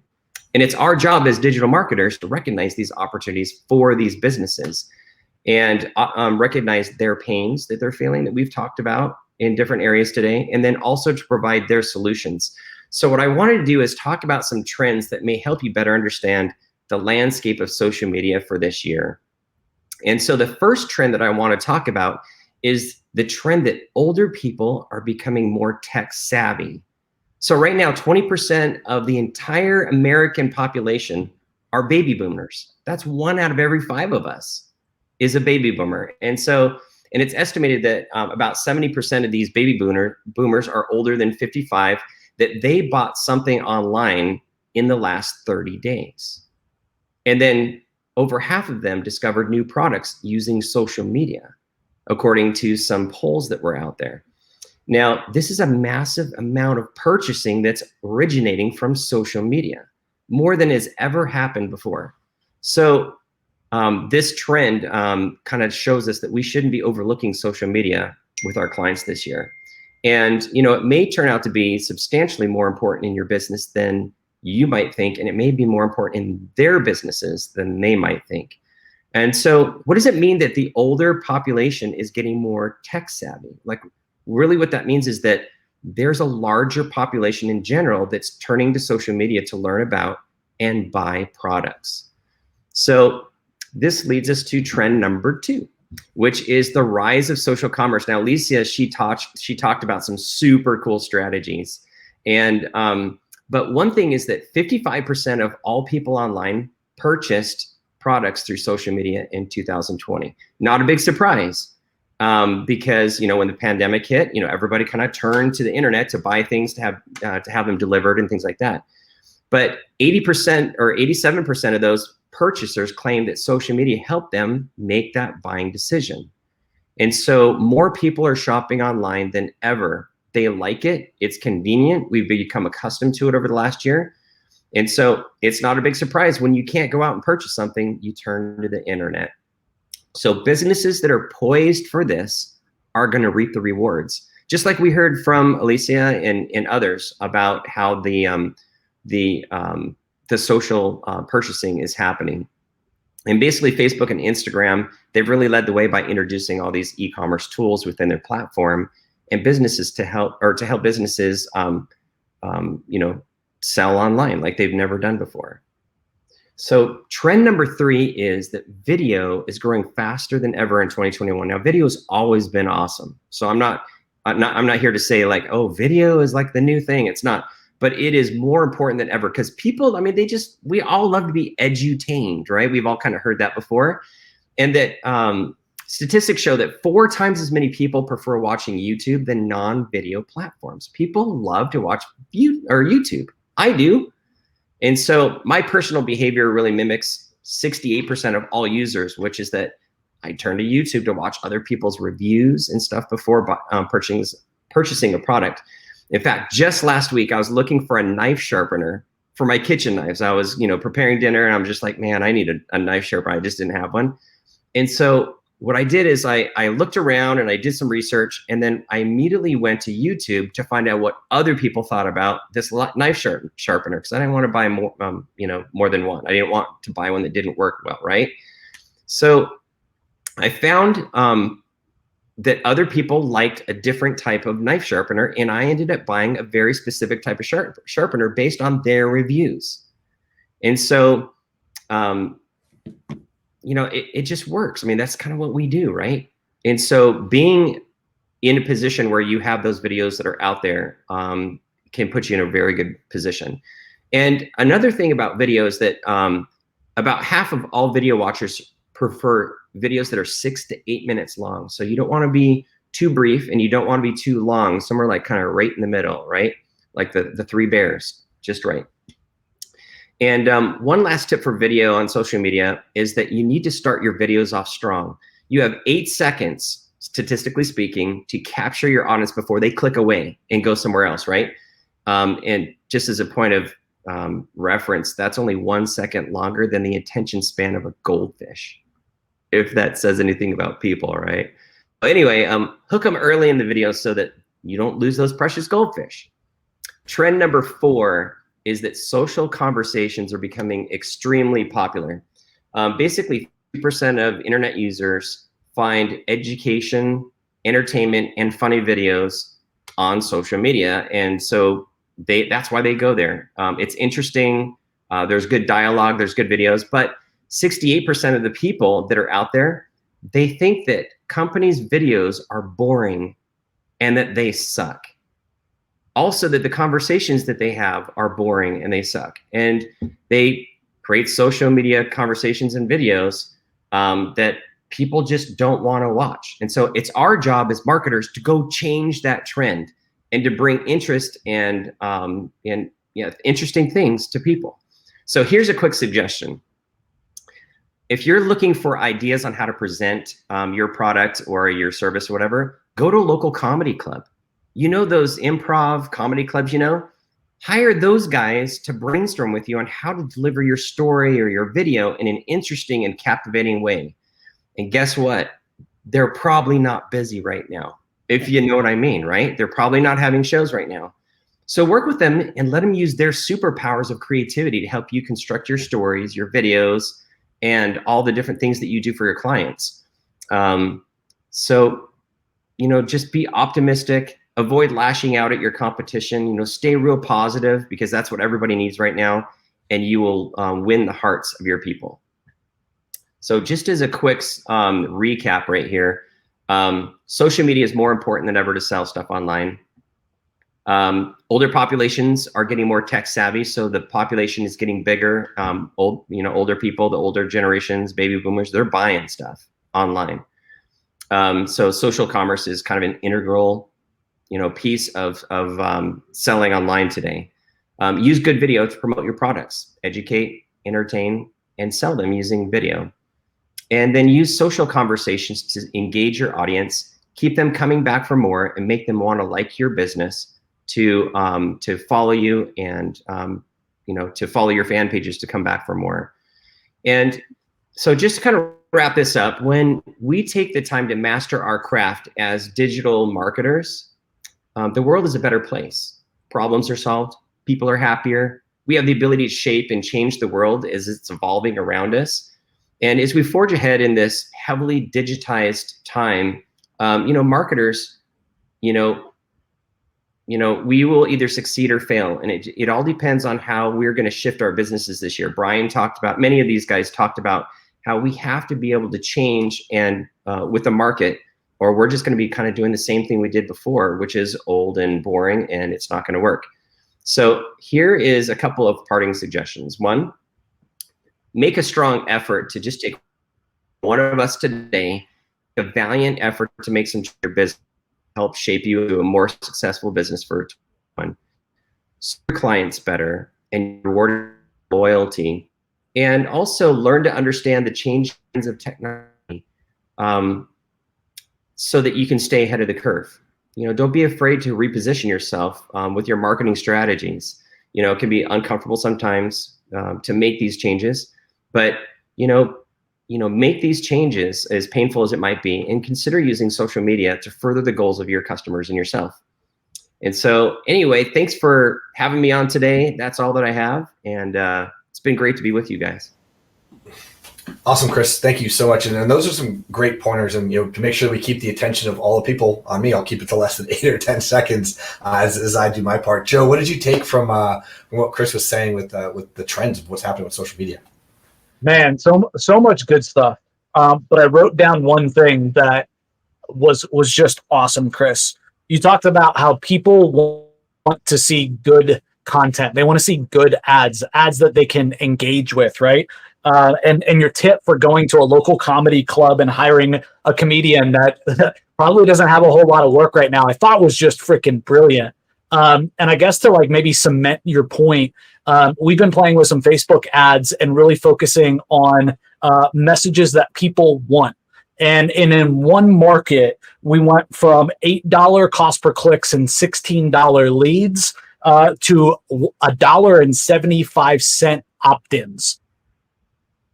And the difference was the content, was the ad, was the creative. And so, man, I think you just nailed that. And I know that that's a big focus for us, is really nailing that content. And so I'm definitely going to be taking you up on that tip. Thank you, man. Yeah, you betcha. That's a great one from there. Rob, what did you take from what Chris was saying? I know you blend that into some of the stuff that you guys are doing with your company. Well, exactly, and that Joe's nailed it. It's about the content. There's an insurance company in the UK. Now, who here ever cares about insurance on Facebook, especially life insurance? Who wants to buy life insurance? I have never seen a Facebook ad get as many likes and shares as this life insurance ads do, because they are brilliantly funny. They are engaging. They make light out of a difficult situation. But if anyone wants to go check out Dead Happy, it's called, and they allow you to do things like, for example, allow $10,000 of your life insurance payout to pay for a marching band to parade through your hometown, for your funeral, or to send your friends on a party holiday to the beach. So you can do. They've made something that nobody wants to talk about, let alone watch on the Facebook feed, into something entertaining to be shared and engaged with. And it's about the personality. And Chris, the other thing Chris said that is so right is this shift in demographic, where we now, I don't go see my family at the moment. I Zoom call my family for dinner. I have Zoom dinners with my family members. A different generation are now participating in the digital economy. And it's our responsibility to help our partners and clients and customers reach them, because we've got the skills and tools to do it. So let's bring them and help them do it.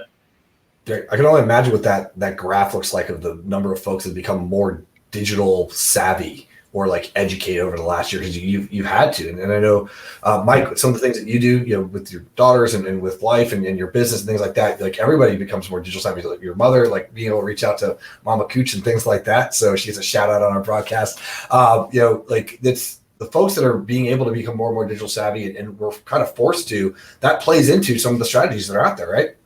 Yeah, absolutely. As we were saying, this pandemic was a catalyst for a lot of change. A lot of people had to come online for, they now had new reasons and new incentives that they didn't have before. So they're on there using it more than ever. And as Chris said at the beginning of his presentation, I mean, social media is now how a business's reputation is established and maintained. It is our perception of the business in so many cases. It's what we see and we hear from it. It's all on social media. That's where we engage all day, every day. And so I know here in San Diego, through my business, we work with a lot of restaurants and a lot of bars and things like that here in San Diego, that whole hospitality industry. And it's the businesses that are building that presence on Instagram in particular. Instagram, to me, in the real local markets, that's where it's all happening. But those businesses that know how to, share the right image and their message and connect with their audience on Instagram are just, dominating the market. It's everything. So yeah, it's definitely, I mean, right on point. Businesses have to be on top of this. Absolutely. Sorry, I had a mute button for a second. So, Alicia, for you, obviously being social media savvy with yourself, I mean, those 10 trends tend to line up with what you're seeing on your side. Absolutely. And the one thing that he said that I really was like, oh, kind of an aha moment was the baby boomers that are coming on that might not have been on before. Because I noticed in our challenge and when I went live and created the store that we have a lot of baby boomers buying from us. And, I just thought that was very interesting. And a lot of them said that this is the first time I'm buying something or I'm new to the whole shopping online, but they were ready and they had money to spend. So I've really enjoyed that whole baby boomer niche, Chris. And then also, you were talking about video and I'm, thinking about what we're doing for local business and we're definitely not taking advantage of YouTube. So another check mark for, something. Rob was like Google ads. I'm like, check mark. And then you were talking about video. I'm like, okay, YouTube need to really get on that. Yeah, YouTube's huge right now, especially, people are consuming that. It's been the highest consumed media for almost a decade, if not more now with a lot of different things for that. So Brian, what did you take a little bit from Chris's presentation for you guys, what you guys are doing? Yeah, the aging of the buyer, right? So talking about the baby boomer, now coming on what Alicia just said was my biggest one because I don't often think of that. I think of my mom calling me, asking me how to resize a window sometimes on her phone or her laptop. But the reality is it's very true. And as a segment that's underserved, it's really easy. So depending on who your clients are, it's really easy to target that market. It's less expensive. You can be very specific, intentional, in your targeting, especially if you're doing paid traffic. I love it. I have a story. It's not about me, but I was on that Clubhouse app earlier this year a little bit, and I met a guy. I think the kid's 19 or 20, right? So get this. He is on, what's the short one? Oh my, not Snapchat, the other one. Somebody help me out. TikTok. TikTok. He is on TikTok doing local for pressure washing with 2 million plus views. I'll share them with you guys. 2 million plus views on some of his stuff. Creative video, I think Chris said, right? It was really compelling video. If you told me I would watch 15 or 20 pressure washing TikToks on my daughter's phone, I'd be like, no way. And he is making an unbelievable amount of money as let's call him a social media strategist, doing this TikTok-based video marketing for local clients. So brilliant. I'd never seen anything like it. Very organic. He just started doing it for himself. He lives with his parents.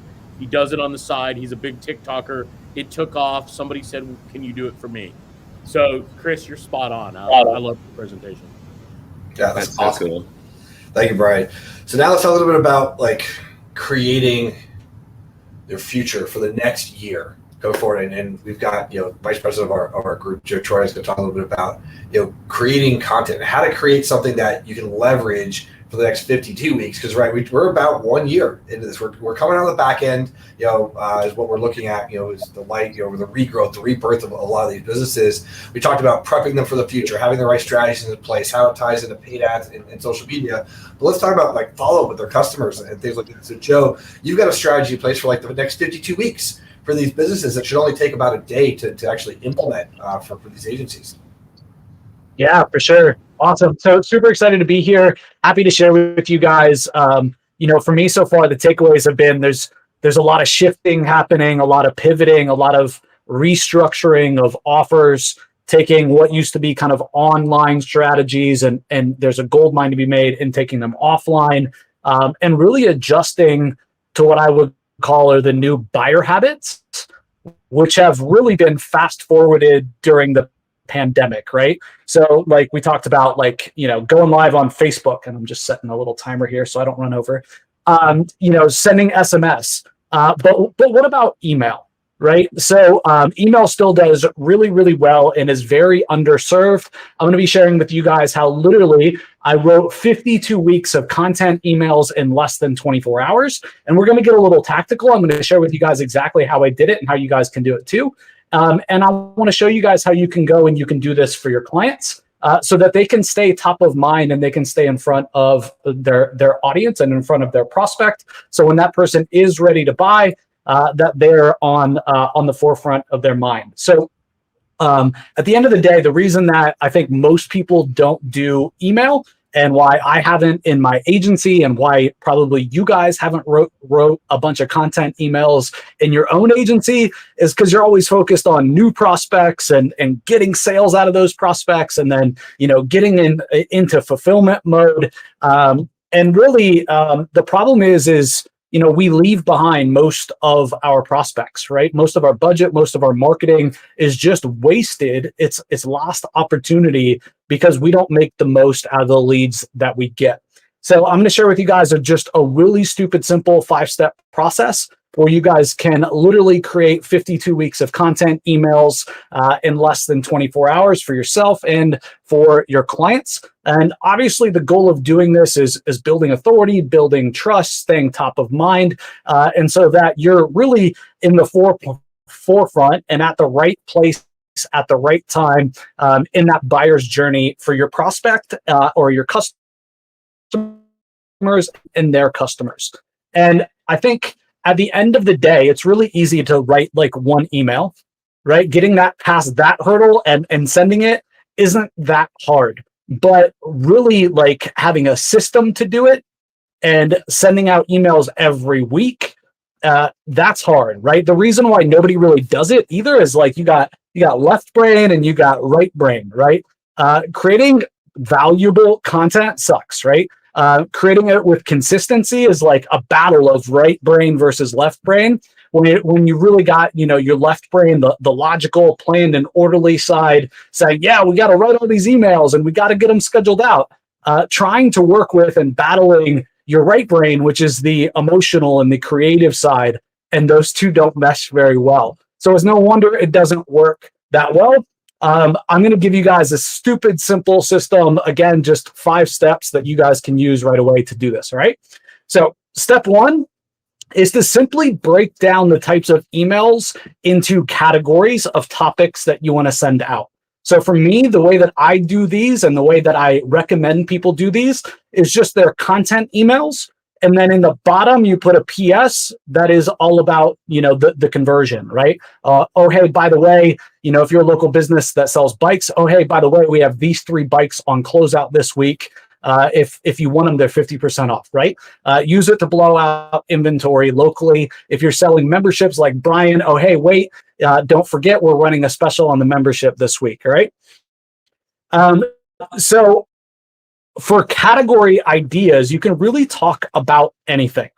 And a lot of you guys are probably thinking really tactical about whatever topic it is, let's say that you want to write content for your agency to send out to your prospects that you don't convert, or the ones that you do. You're probably thinking like, I got to talk about marketing content. I got to talk about tactics and strategies. I got to talk about reputation and social and everything else. And I got to share a little bit of a discovery with you guys. In our agency, the emails that do best are not those emails. The emails that get open the best, gets the highest reply rates, are all kind of personal things. So just some ideas for you guys. Phone apps, computer apps, SaaS apps, books, automations, right? Things you like, electronics, your workout, your health, training you enjoyed. For people like you guys, right? Tips and tricks in WordPress, takeaways and aha moments we had, sharing a case study, a podcast that you enjoyed or you listened to, a YouTube video that you enjoyed or you listened to, a course you purchased and that you liked, marketing tactics. It can really be about anything. But the key is to really create 4 different types of topics that you can write about. All right. So then once you have that, step number 2 is to come up with 52 total. 52, I don't know, total ideas, and break that apart and divide that into your 4 different category ideas. So you should basically come up with 13 ideas for each of the categories, right? So the way that I did this, really stupid simple, take out a piece of paper, right? Draw a line vertically down the center, draw a line horizontally across the center, and just break out your categories. And don't spend any time on this. Like, take 2 minutes and just make it a drill and how fast you can do it, right? Don't think twice, just write it all out, okay? And literally a couple of minutes, you're gonna create all the topics and all the categories that you guys are gonna be able to write about and send emails out in just minutes, okay?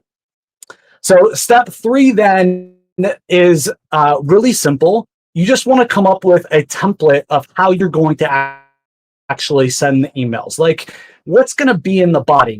What's going to be in the subject? Is it going to be funny? Is it going to be like matter of fact? Are you just going to say best and then whatever it is, right? Are you going to include an image, right? So if I'm going to recommend something, am I going to put in a picture of it? To do a YouTube video, am I going to have a picture? Tip for you guys, I find that whenever I can put an image in my emails, not a bunch of images, not 30 images, right? When I can put one, that's whatever it is that I'm talking about, I definitely get much higher click-through rates. So definitely put an image if it's appropriate in there, right? And then do you want to have it short form or long form? So we did this at Invisible PPC, and Rob did 26 topics. I did 26 topics, and we automated it for the year. A lot of you guys have probably gotten that content, and it's gone gangbusters. The thing that we've done that's gotten the most responses of any emails that we've ever sent is always that. And so you want to make an email template. But for me, guys, if you get my emails, you know I'm very matter of fact. I'm very blunt. I'm like, this is the problem that it solves, or here's the problem I got. Here's how I solve it. Check it out, right? That's it. Rob is much more long-winded, right? Rob will go into an explanation. I can't get into that level of detail. It would take me hours. Rob, it's like, boom, 2 minutes later, he's done. So just figure out what you want the email to look like, right? And then step number 4, this is optional, but I'd highly suggest just organizing it in a Google Sheet. And the way that I do that is just put in the category, right? The topic, then the subject line. Then if I were you, I would break it down into problem and then solution and then a link, right? And so the last step number 5, is to schedule. Okay, so you want this to be consistent. You want people to look for these emails. You want to take your tribe, your customers' tribe, and you want to get them opening your emails at the same time every day of the week, right? If that's 3 times a week, 1 day a week, you want them looking out for that email. I send a personal email to my personal email list at Digital Triggers every Sunday.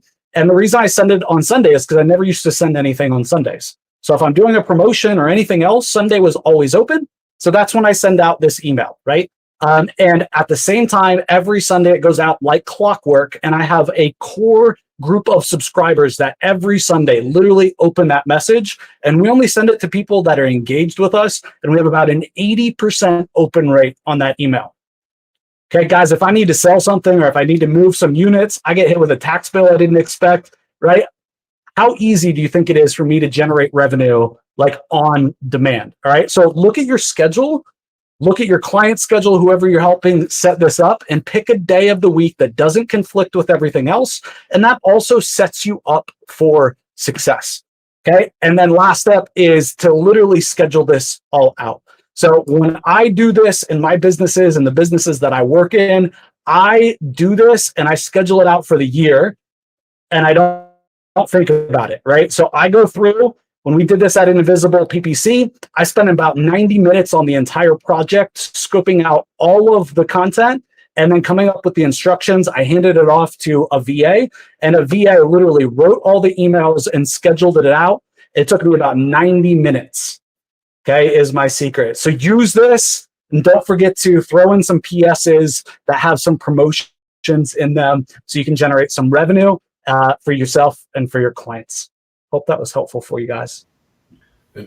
That's awesome, Joe. And I think that's a great way to cap off what we've been talking about for the last hour and a half or so is really, opportunities and what's happening, seeing the vision of the trends, and everything, and then different ways to pivot and shift and finding that model for your agency and your business, and then how to plan moving long-term from there. So there's a lot of value that we've talked about over the last hour and a half as a group. So as we go the kind of the wrap up the final round table of this, Rob, you were on about an hour and a half ago or so when we watched this. What what are your takeaways as input wise, or some action items that are folks that are on here that are watching this that they can do, either part of what you have or part of the group that they can move forward with? So I think for me, first thing, what Joe just said about scheduling your emails, I've had Invisible PPC for 8 years now. I've never had a weekly email go out until Joe made me do this. And to this day, I get emails from people going, if you send a promotion out, nobody replies to that. I get reply emails going, hey, Rob, that thing you just told me about, I think it's awesome. I use this, or I want that in my life. And I'm going, oh, crap, I forgot I wrote that. That was months ago. So it's true. You get great engagement for it. But in terms of key takeaways for me, that's such an easy leverage win. You'd be crazy not to do it. Mike's absolutely right. Go help some local businesses, be their savior, be their light when they need some support, and package it in a way that Brian talked about. Make it low risk, make it an easy yes, make it good for them. And as Alicia said before, help them with some new technology, with some routes to market they've perhaps not thought of before. There's a box of brownies sat in my kitchen right now that wouldn't be there without it. And as Chris said, think about the older generation there. They're online, they're on social now. The products and services you wouldn't have sold there before, you absolutely can now. Awesome. That's great. And then Mike, what parting shots do you have for or takeaways that you have for the folks that are watching this, watching on the replay? Well, one, I just want to say thanks to Joe for a smart process. Like, we all know, that's one of those things, like, we all know we should be doing that, and then we all make up in our heads why we're we don't get it done or whatever, and it's like, there's just a simple process to follow. We can all get it done, which is awesome. I think takeaways for me, one, I'm super hopeful for this next year and the opportunities ahead for all of us and for businesses. I personally believe that the comeback is going to be a roaring, comeback, and particularly for those who put a strategy in place to take advantage of it. And so I'm just super thrilled to, be a part of the community and watch everybody go out there and execute and, take all these great ideas that you learned here today and run with them, or even just take one of them and run with them. And that's going to go a long way. Yeah.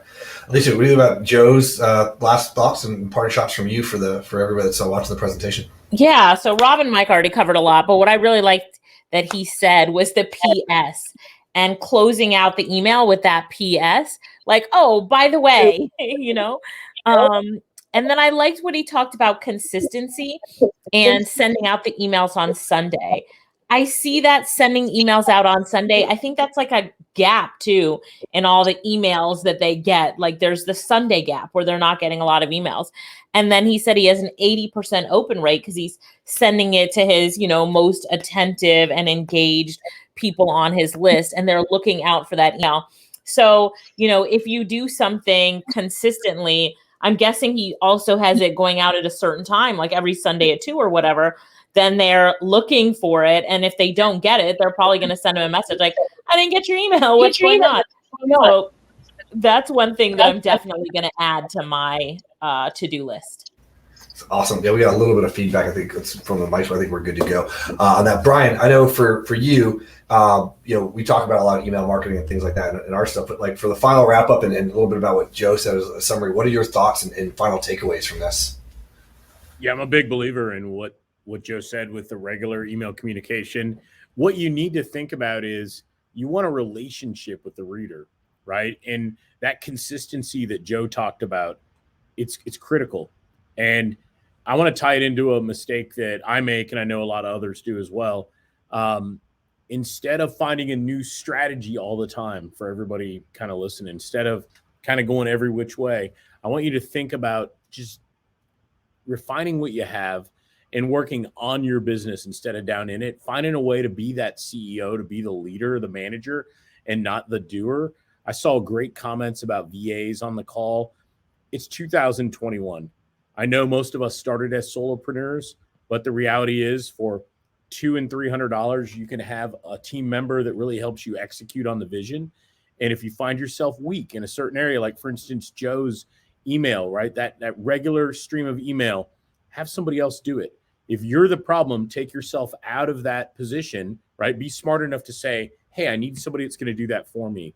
And you're going to find that you're going to end up really growing because you've positioned yourself to do what you're good at. And it's not that you're going to ignore anymore what you don't want to do, but you're going to have somebody else do it. And I think that is really, really going to help some of you. It's made a difference for me. There's so many things I'm not good at. And that consistency of emails is one I preach as well. And I'm still striving for 100%, but I love it. I love the presentation. Awesome. Thanks, Brian. And thanks so much for that. So, Orbison, we talked about social media. You could probably merge a little bit about what you're talking about with what Joe put together with the strategies and trying to keep their attention for those baby boomers or the old people, maybe even migrate a little bit to even the social side, take maybe away from email and add it into something, the strategies that you're using. I was thinking the same thing. Joe, just that concept is brilliant as far as like taking a short period of time to deep dive into a process and then don't think about it again after that. Just get it done right the first time. I think is applicable in lots of different areas of our marketing. And it has to do with automation, like Mike was talking about, that when you automate, you become more efficient, you make more money, things like that. And this is a good way that you can just automate your brain into using that pattern. And that's one thing I'm going to take away, because when I heard what you're going to talk about, I was super looking forward to this, because this is something that I don't do very well either, which is consistency in email marketing. And social media is pretty good for consistency, but not email. And everything that you can use to communicate is important. And so I think in my parting thoughts is, and I learned this from Mario, this is a phrase I've never forgotten: massive imperfect action. Don't feel like you have to go in there and be perfect at this stuff. Just go in there and start doing it and refining it along the way. Because as you go and you start implementing these things that we've all kind of learned from each other today, your business will be better. And I'm super optimistic with this year too, and I'm super looking forward to it, because we're going to come out on top with this as digital agencies. I mean, it's going to be a great year. So thanks, Jeff. Oh, thank you. And I agree with you 100%. Like I'll talk about that here after Joe goes, as we do the final wrap up. But Joe, I know, it's just your piece, but, for a parting shot for the group, any final takeaway items or, action items they should think at, or, some last little bit moments to say what you want to say. Yeah, I unfortunately missed most of the presentations today. So I've given some recaps already, but I think at the end of the day, what's amazing is that everybody here presenting and adding value in this 2021 State of Local Marketing is part of a community, is part of a group, is a part of a mastermind. And we're just coming here to share with you guys. And I would highly recommend that you guys find a group to plug yourself into, to give you the peer network, the peer system, to really be able to grow your business, to be able to provide that constant feedback loop to you and inspiration, and to provide those aha moments, because groups like this are just completely invaluable. I mean, they have made the biggest difference in my professional life, not only, but also my personal life and just how I operate as a human. So if there's one takeaway I can give is just like find an amazing group that like you'd be honored, like I'm honored today to be standing or sitting virtually, safe distance, okay, with each and every one of the people on here. So awesome, Joe. Thank you so much, and thanks to everybody that joined us today. We're just short of 2 hours. We're a little bit longer than we thought, but I think it was well worth it. All the amount of information and the actual items that you guys have. So, real quick, every single person you guys have seen are digital agency owners of some sort. We're product creators, software creators, and yes, we're educators in the space as well, because we do have a feeling of giving back and making sure that everybody has what they need. And over the last 12 months, this is the third in the last 52 weeks of these calls that we've done, because we thought that this was something that the industry needed, and we needed to kind of give some guidance as we went through, basically what happened of 2020, and now we're in the Q1 of 2021, and we're seeing the light at the end of the tunnel. We're seeing that rebirth, that reopening of businesses, and like Mike said earlier, the grand reopening. This is an opportunity that should really give you hope and should give you the excitement that yes, that's it. We've been resting. And now it's time to get up and start running and sprinting for your business. And you're going to see there are a lot of businesses as the digital shift happens with the different opportunities, whether it be ads, social, contactless payments, text-back marketing, creating an agency business model, or even a social store to be able to have social commerce out there. There are a lot of things that you guys can do to really take the information that we've given you, go back, pause this, watch it, take the individual that you were listening to, and put a comment down below the video, whether this be on a page, a YouTube channel, or in a specific group, of what you thought or some of the takeaways, and maybe tag those folks, and maybe they can give you a little bit of information of who they are, and you can learn a little bit more about that path that you're willing to take. Because today our goal is to give you guys ideas, information, some golden nuggets, but really to inspire you to go out there and help those local businesses build and grow and basically see that rebirth and that grand opening from there. So with that being said, thank you to everyone that was on the panel today. I appreciate each and every one of you guys coming and joining us. These are true experts in our industry. And I think over the last 2 hours, we've proven that just with the sheer information they've been showing and the proof of concepts that are working. And you don't have to do just one thing. We had a myriad of information that you guys can have, and you can really implement each and every one of those from there. So with that being said, thank you for joining us for the State of the Local Marketing Address. I think we're moving in a very positive direction as a group, as an industry, and as a world, being able to help as digital agencies serve the local businesses in your area. And we look forward to seeing you guys on the next one, and hopefully continue to show, hey, where we've come over the last several months. And I think each and every one of us on the call, wish you guys the best of luck. We're excited for you. Tell your friends, tell other people that are watching this or that haven't seen this before, send them a link to this video, because you guys can see we're here for you guys, and we want to be able to spread that reach and help other digital agencies as well. So thank you for joining us on the State of the Local Marketing Address, and we'll see you guys on the next one. Take care, everybody. Bye-bye. Thank you, everybody. Bye.